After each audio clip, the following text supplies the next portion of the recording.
Televangelist Jim Bakker has some thoughts for us here on the recent hurricane that hit Florida, Hurricane Matthew. Let's listen. I think this hurricane is something to do with what Obama did a few days ago, gave the eulogy at Peres's funeral, and in Israel. He died 9/28. Is that right? That's correct. Yes. You got September 28th. And okay, what happened on the day that former Prime Minister Peres died on 9/28? That is the day Hurricane Matthew began. It was formed on that day. It intensified when Israel was deleted from the press release because Obama did not want to admit that Jerusalem was in Israel. That's right. And he went even a step further and said that Jerusalem was not just not in Israel. He went on record and said Jerusalem is on Palestinian land. This is the first United States American president ever to say that Jerusalem is Palestinian land on record. I get this message back from William Koenig regarding Hurricane Matthew, and that my theory was that this is another sign of terrible storms that take place after we divide the land of Israel or do things against Israel. So do you understand what they're arguing there? They're saying President Obama is responsible for Hurricane Matthew because Hurricane Matthew is God expressing his anger over the fact that President Obama doesn't let Israel get away with whatever they want to get away with whenever they want to get away with it.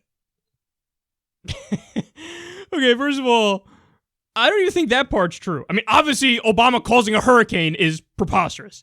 But that part's not even true. We just gave Israel, what, $38 billion, is it? We just looked the other way. Okay, they say, oh, thanks for the money and the weapons. We're now going to expand our illegal settlements onto Palestinian territory further. And Obama's like, oh, yeah, I'm totally against that, bro.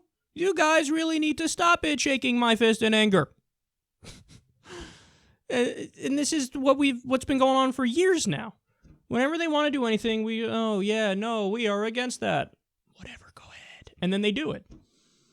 But the funny thing is, these guys, good Christians, they support it.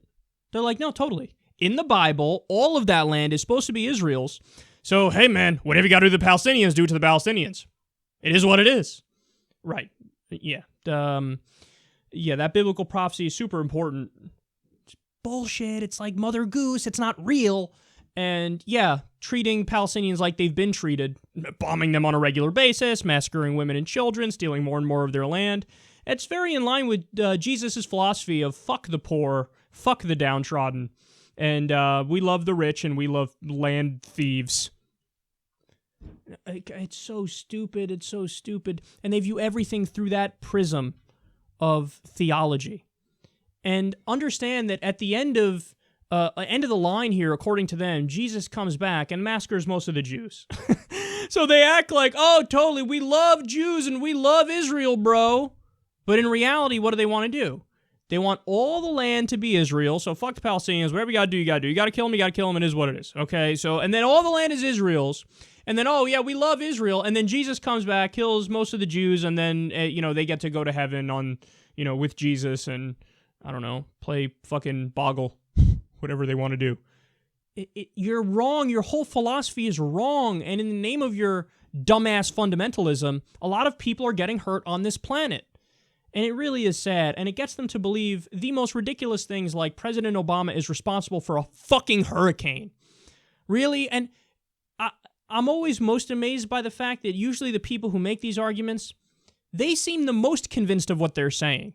Like, you go listen to some, really intelligent leftist talk about tax rates, and they'll be like, okay, let me consider this position and that position and be very nuanced on what I'm saying. These guys who are just, it's a fucking river of bullshit flowing out of them, and they're like, yes, this is what's happening. Totally. Obama responsible for the hurricane. That's what it is. I know that's what it is. That's why there's the old saying, the old quote, why is it the people who are most wrong sound most certain of themselves? That's what we're witnessing right here.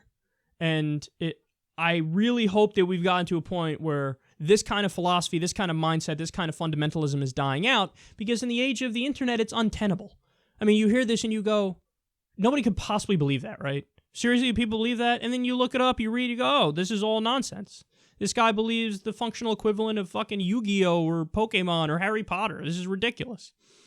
So there you have it. Televangelists in 2016 are still on TV blaming the president for hurricanes because of biblical prophecy in Israel.